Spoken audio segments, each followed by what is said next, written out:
Get ready for dictation. Start. Mr.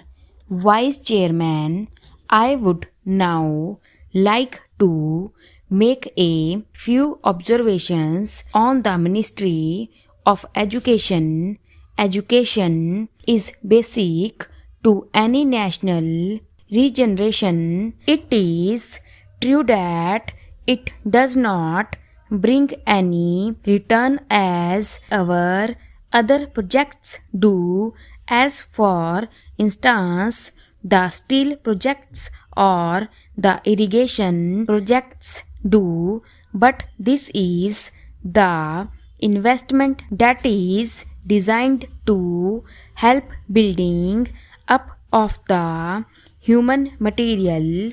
It is agreed that education has expanded after independence and during the plan periods, but it is a matter for concern that the content of education has not been equal to our expectations. Even today, we are engaged in experimenting with all types of education from the basic stage up to the university level. It is not clear, I presume, that the basic pattern of education, of which so much was said and written, is accepted as a success even today. Where do we stand with regard to the basic pattern? I seems to be the position that all arguments are in favor of that type of education, but all proof is against the success of such a type of education. Where does the government stand with regard to this type of education? We swore by the basic type of education because it was discovered by the father of the nation.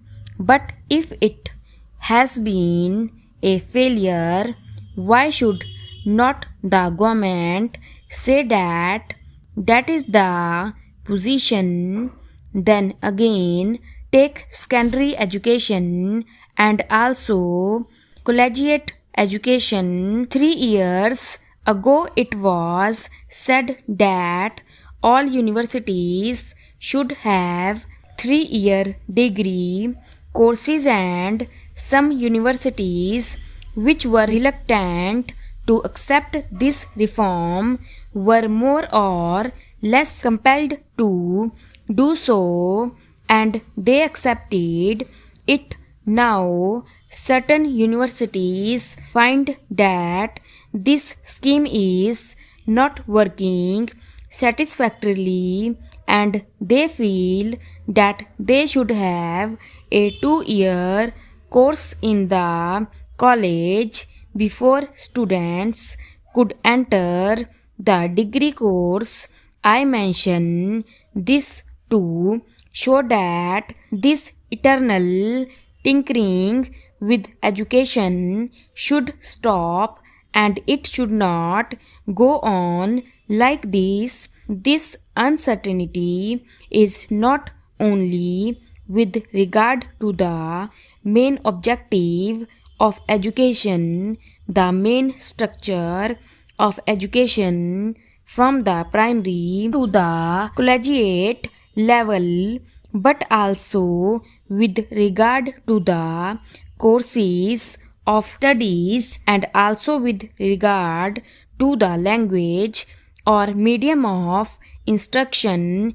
Mr. Chairman, up to the secondary stage, it has been accepted that the medium of instruction should be the regional language. The National Integration Council, however, stated that If universities are to exchange professors, if they have to develop freely, then there should be the common medium of instruction, namely English and Hindi. Now at the latest National Integration Council meeting, we are told that the medium of instruction in the colleges should also be the regional language ultimately, and if that comes to pass, I ask, how will national integration be achieved? It is permissible to envisage a stage if the scheme of the National Integration Council is implemented, where different universities will have different medium of instruction, and the men that will be drawn from these universities will have to man the judiciary of the land and the all India services, but they will not be able to serve in a state other than the one in which they were educated. How can integration be achieved? We are working at cross purposes. It is time that a high power body was appointed to hammer out a national scheme of education having integration as the basic aim and to implement it systematically. The present method of meddling at every stage of education, the present climate in which we are not clear about the medium of instruction at different stages, is causing concern to the parents, to the pupils, and weakening the country in the process. This is a major problem at this stage of the development of the country. Then, Mr. Vice Chairman, I would pass on to the Ministry of Transport and Communications. According to this ministry, we are to build a system of national highways, provincial or state highways, an integrated system of communications from the village upwards, but the central government is concerned with the construction of national highways. It is good to have a fine system of national highways. It also serves as a physical link for integrating the nation. It is good, but this planning of construction of national highways without regard to the development of railways and the development of industries in the regions in which the highways are proposed to be constructed will be something beyond our means at the present moment.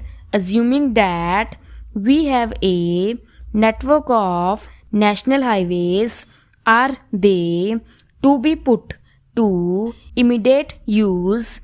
Are they good investments? Unless you have industries, small, big or medium, coming along the highways, unless they assure you a fair return for the investment, it is not desirable to have a system of highways for the sake of mere transport of passengers.